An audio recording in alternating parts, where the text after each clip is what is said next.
Hello friend, welcome to my YouTube channel. आज हमारा reproductive system का सेकंड पार्ट है। कल हमने पढ़ा था एक्सटर्नल जेनेटेलिया। आज अब जो हमारा टॉपिक होगा वो इंटरनल जेनेटेलिया है। कल हमने एक्सटर्नल जेनेटेलिया के बारे में पढ़ा था, थोड़ा मैं आपको सुपरफिशियली बता देता हूँ, फिर हम स्टार्ट करते हैं इंटरनल जेनेटेलिया के बारे में। एक्सटर्नल जेनेटेलिया के बारे में हमने कल पढ़ा था कि भैया इसे वुल्वा के नाम से भी जान सकते हैं और इसके कुछ पार्ट्स होते हैं जिसके मिलने से एक्सटर्नल जेनेटेलिया मिलकर बना होता है। तो कल हमने पढ़ा था मॉन्स प्यूबिस पढ़ा था, जो इसका एक पार्ट होता है, और पढ़ा था labia majora, labia minora, clitoris और वेस्टिब्यूल्स पढ़ा था। आज हमारा टॉपिक है इंटरनल जेनेटेलिया, जिसके अंदर पहला जो टॉपिक आता है वेजाइना, और सेकंड टॉपिक आता है यूट्रस, थर्ड टॉपिक आता है फेलोपियन ट्यूब, और चौथा टॉपिक आता है ओवेरी। आज का जो टॉपिक होता है थोड़ा बड़ा है टॉपिक, तो एक दिन ये आज तो कंप्लीट नहीं हो पाएगा, तो हम इसको दो दो करके ही पढ़ेंगे। आज हमारा जो टॉपिक होगा वेजाइना और यूट्रस पढ़ लेंगे, और नेक्स्ट क्लास में फेलोपियन ट्यूब और ओवेरी पढ़ लेंगे, ताकि हम इजीली और ना आसानी से समझ सके। कचरा नहीं करना है हमें हमें समझ के और सही से पढ़ना है। तो स्टार्ट करते हैं हम आज का टॉपिक वेजाइना।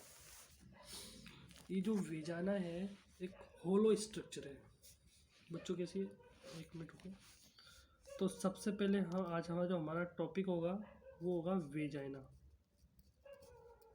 क्या होगा? वेजाइना। वेजाइना जो होती है एक होलो होलो होलो ट्यूब स्ट्रक्चर है।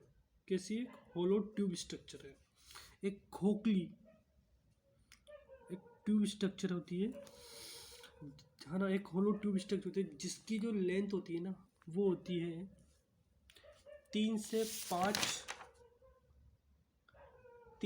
5 इंच की होती है। 3 से 5 इंच की होती है,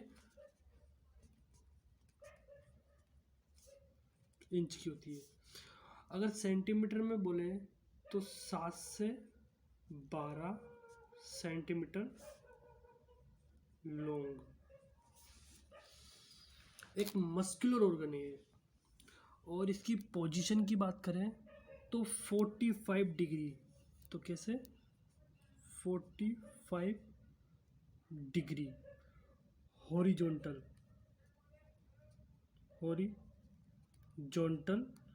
पोजीशन होती है। कैसे होती है? 45 डिग्री हॉरिजॉन्टल पोजीशन होती है। इसका जो पीएच होता है वो होता है 4.0 एसिडिक, और इसमें एक बैक्टीरिया भी प्रेजेंट होता है जो एसिडिक होता है, एसिड में ही सरवाइव करता है, जिसका नाम है डोडेलिन बेसिलाई।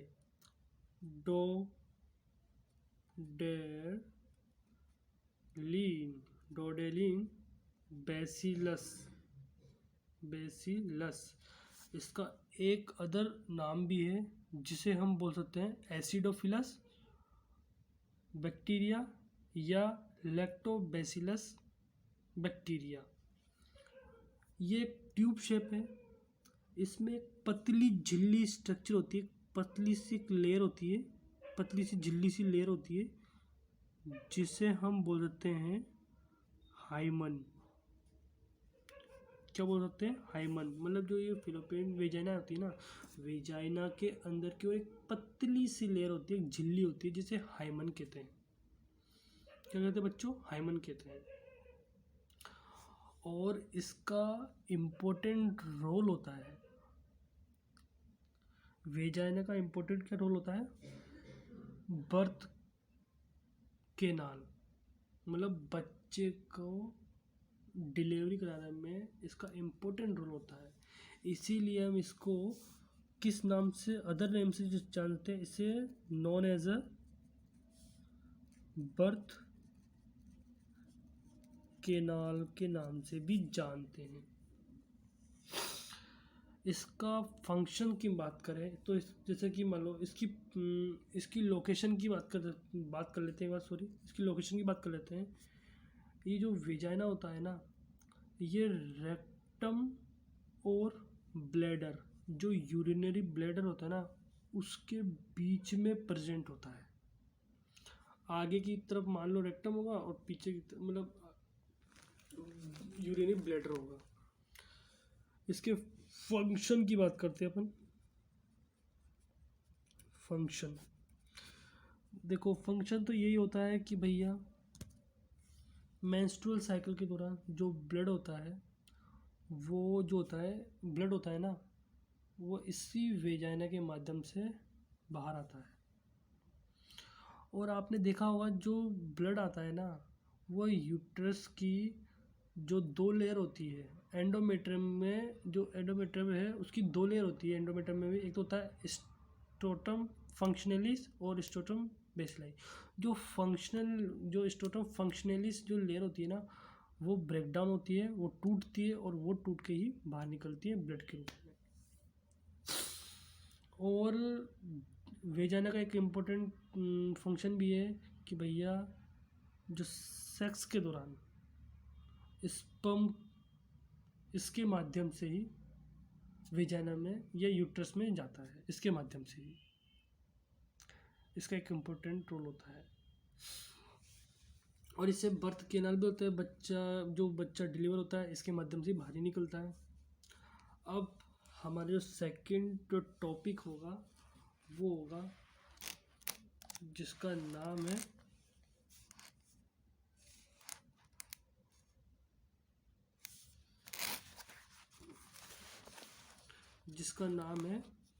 यूट्रस।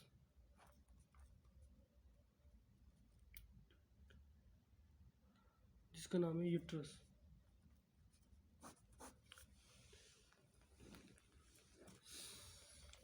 यूट्रस जो होता है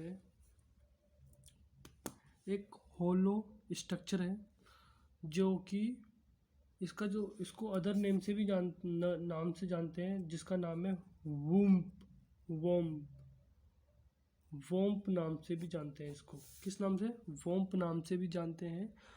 और इसकी जो शेप होती है वो नाशपाती के समान होती है। देखो इसकी स्ट्रक्चर ऐसी होती है, इसकी हम बना के देखते हैं। इसकी स्ट्रक्चर ऐसी होती है, इसकी स्ट्रक्चर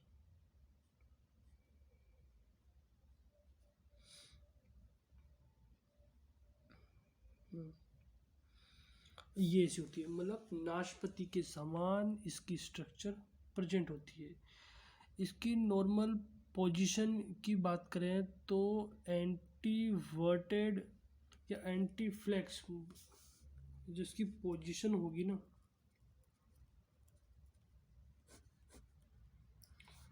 एंटी वर्टेड या एंटी फ्लेक्शन होती है। इसके वेट की बात कर ले कि इसका वेट कितना होता है। इसका वेट होता है नॉन प्रेग्नेंट में तो होता है, नॉन प्रेग्नेंट में होता है 60 ग्राम का, जबकि प्रेग्नेंट लेडी में होता है 1000 ग्राम। इसकी लेंथ के बारे में बात करें कि इसकी जो लेंथ होती है, इसकी लेंथ कितनी होती है। जो इसकी लेंथ होती है वो होती है 7 to 8 सेंटीमीटर। 7 to 8 सेंटीमीटर इसकी लेंथ होती है। और इसकी जो थिकनिंग होती है ना, इसकी जो थिकनिंग होती है वो होती है 1.5 to 2 सेंटीमीटर की इसकी लेंथ होती है। और इसमें इसके पार्ट की बात करते हैं कि भाई यूट्रस में कितने पार्ट होते हैं। तो पार्ट ऑफ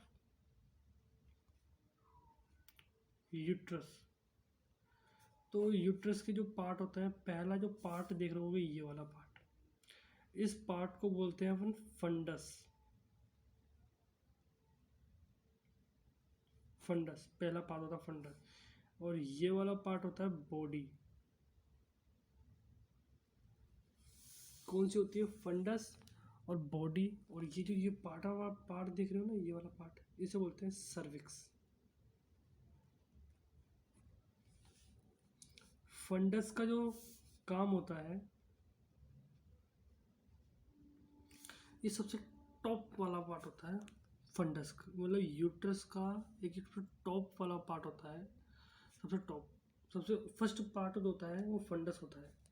और सेकंड वाला पार्ट होता है वो बॉडी होती है। बॉडी एक बॉडी यह पार्ट जो होता है जहाँ पर हमारा जो जाइगोट होता है, जो जाइगोट बोले तो उसे बोलते हैं ब्लास्टोसिस्ट। इसी पार्ट पर आकर इम्प्लांट होता है, और यहाँ पर ही इम्प्लांट होता है, और यहाँ पे ही इम्प्लांट होगा और बच्चा ग्रो करेगा, बोले तो एम्ब्रियो ग्रो करेगा। लास्ट पार्ट है सर्विक्स। सर्विक्स सबसे लास्ट पर होता है और नेरो शॉर्ट होता है, कम से कम 2.5 सेंटीमीटर की लेंथ होती है। ये भी दो चीज़ से मिलकर होता है, एक तो होता है इंटरनल ओसियस और एक्सटर्नल ओसियस। इंटरनल ओसियस जो होता है वो बॉडी के पास होता है, और एक्सटर्नल जो ओसियस होता है वो होता है वेजाइना के संबंध होती है। अब हम इसकी लेयर की बात करेंगे कि भैया यूट्रस जो है या वुम्ब है उसकी लेयर, तो लेयर ऑफ यूट्रस, यूट्रस की लेयर के बारे में बात करेंगे कि यूट्रस में कितनी लेयर होती है। तो आपको पता होगा यूट्रस में 3 लेयर होती है। जो पहली होती है वो पेरीमेट्रियम। तो कौन सी होती है? पेरीमेट्रियम। ये सबसे बाहर की जो सबसे होती है ना आउटर लेयर, ये आउटर लेयर होती है, आउटर लेयर। और मिडल लेयर जो होती है जिसका नाम है मायोमेट्रियम।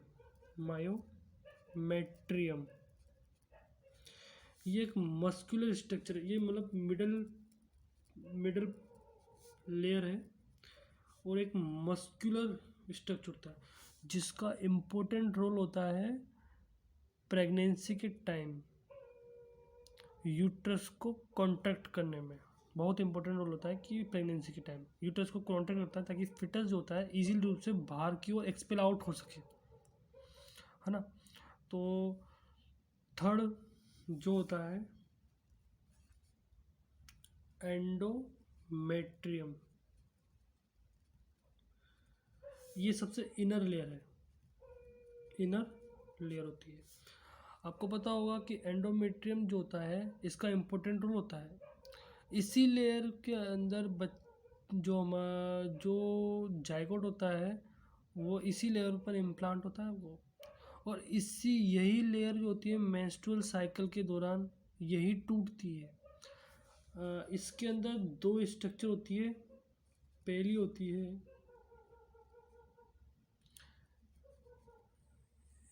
स्ट्रेटम बेसेली, दूसरे नंबर पे है स्ट्रेटम फंक्शनलिस।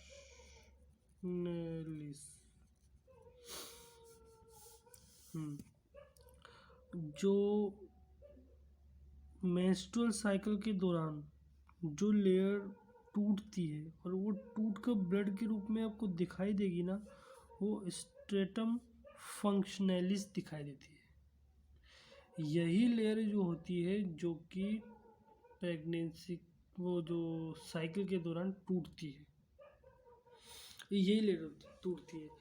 और आपने देखा होगा कि जो ये एंडोमेट्रियम होती है ना, प्रेगनेंसी के समय एंडोमेट्रियम नाम से नहीं नहीं जाना जाता है।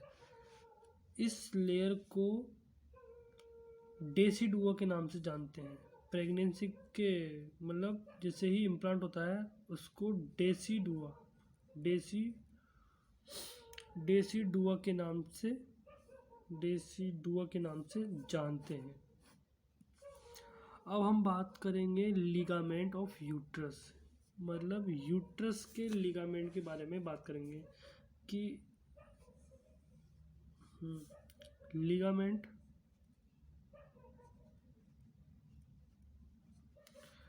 तो इसमें जो लिगामेंट होंगे जो कि यूट्रस को पकड़ के रखते हैं, एक तरह मतलब एक साइड पोजीशन में स्टेबल रखते हैं। 5 लिगामेंट होते हैं जो कि यूट्रस को संभाल के रखते हैं। पहली जो लिगामेंट है ब्रॉड लिगामेंट है। तीसरा जो लिगामेंट आएगा, पहला है ब्रॉड लिगामेंट, ब्रॉड लिगामेंट। दूसरे नंबर पे है राउंड लिगामेंट, और तीसरे नंबर पे ओवेरियन लिगामेंट। चौथे नंबर पे है कार्डिनल लिगामेंट, और 5वें नंबर पे यूटेरो सेक्रल लिगामेंट, यूटेरो सेक्रल। और यूट्रस में जो ब्लड सप्लाई होती है वो यूटेराइन आर्टरी करती है। आज का हमारा ये टॉपिक वेजाइना और यूट्रस कंप्लीट हो चुका है। हम इसको एक बार सुपरफिशियली देख लें तो आज हमने पढ़ा है वेजाइना। वेजाइना जो होती है एक होलो ट्यूब, मतलब होलो स्ट्रक्चर होती है, ट्यूब लाइक स्ट्रक्चर होती है जो कि 3 से 5 इंच की होती है और 7 से 12 सेंटीमीटर इसकी लेंथ होती है। और ये जो 45 डिग्री हॉरिजॉन्टल पोजीशन में होता है, और इसमें डोडेलिन जो बैक्टीरिया पर जो होता है उसका नाम है डोडेलिन बेसिलस होता है, लैक्टोबैसिलस भी बोल सकते हैं उसको। और ये इसे हम बर्थ कैनाल के नाम से भी जान सकते हैं। बर्थ कैनाल के में होता है, इसका जो मेंस्ट्रुअल में अपना इम्पोर्टेंट भूमिका निभाता है। और एक इस ट्यूब के अंदर एक थिन लेयर होती है जिसका नाम है हाइमन। अब बात करते हैं यूट्रस। जो यूट्रस होती है, जो यूट्रस होता है ना, यूट्रस जो होता है उसे वुम्प भी बोल सकते हैं। और ये जो नाशपाती के समान शेप होती है इसकी, बोले तो नाशपाती के समान की इसकी शेप होती है, स्ट्रक्चर होती है, जिसे हम पियर शेप के नाम से भी जान सकते हैं। और इसकी जो पोजीशन होती है एंटी वर्टेड, एंटी फ्लेक्शन भी बोल सकते हैं। इसकी जो लेंथ होती है नॉन प्रेग्नेंट में 7 से लेकर 8 सेंटीमीटर लॉन्ग लेंथ होती है, और 2 सेंटीमीटर इसकी और इसका जो वेट होता है 60 ग्राम का होता है। और नॉन प्रेग्नेंट लेडी में इसका जो वेट होता है नॉन प्रेग्नेंट में 1000 ग्राम का होता है। और आपको हम बात करें, और जैसे इसकी लेयर की बात करें तो इसके पार्ट की बात करेंगे। जो इसके जो 3 पार्ट होते हैं, फंडस, बॉडी, सर्विक्स होती है। फंडस जो होता है डोम शेप का होता है, फर्स्ट पार्ट होता है। बॉडी होती है जहाँ पर जो एम्ब्री होता है, इम्प्लांट होता है। सेकंड पार्ट होता है सर्विक्स जो शॉर्ट होता है, 2.5 सेंटीमीटर की लेंथ होती है। अब इसकी लेयर की बात करेंगे। पेरिकार्डियम जो इसकी जो लेयर होती है 3 जो होती है, पेरिकार्डियम, मायोकार्डियम, एंडोकार्डियम। जो पेरिकार्डियम होती है बाहर के लिए होती है, मायोमेट्रियम जो होती है, सॉरी, पेरीमेट्रियम, मायोमेट्रियम और एंडोमेट्रियम। पेरीमेट्रियम जो बाहर की लेयर होती है, मायोमेट्रियम मिडल लेयर होती है, एंडोमेट्रियम जो इनर लेयर होती है। जो एंडोमेट्रियम होती है यहाँ पर ही बच्चा इम्प्लांट होता है, इसी लेवल पे। इसको जो नाम चेंज होता है डेसिडुआ बोल सकते हैं फिर इसको। और इसमें कुछ लिगामेंट भी है जिसका नाम है broad ligament, round ligament, ovarian ligament, cardinal ligament और यूटेरल लिगामेंट। ब्रॉड लिगामेंट ये सबसे इसमें इम्पोर्टेंट जो लिगामेंट है उसे ब्रॉड लिगामेंट कहते हैं, जिसका इम्पोर्टेंट रोल होता है, ये क्या करता है, ओवेरी को भी होल्ड करके रखता है। आज की हमारी जो क्लास थी, जिसका ये जो सेकंड पार्ट है क्लास का, जो रिप्रोडक्टिव सिस्टम का, ये आज हमारे 2 टॉपिक है, एक तो वेजाइना और एक यूट्रस। आज हमारे कंप्लीट हो चुके हैं। अगर आपको हमारी ये क्लास अच्छी लगी या कुछ सीखने का मौका मिला, सीखना मिला हो, तो प्लीज़ सपोर्ट करें, हमारे चैनल को लाइक शेयर सब्सक्राइब करें। आने वाली हमारी जो क्लास होगी वो पार्ट 3 होगी, जिसमें हम फैलोपियन ट्यूब और ओवेरी उसको कंप्लीट रूप से हम इसको समझेंगे। 2 या 3 क्लास में हमारा ये सिस्टम कंप्लीट हो जाएगा। फिर हम आगे बढ़ेंगे मेंस्ट्रुअल साइकिल। अगर आपको हमारी क्लास अच्छी लगी तो प्लीज़ लाइक शेयर और सब्सक्राइब करना ना भूलें। Thank you.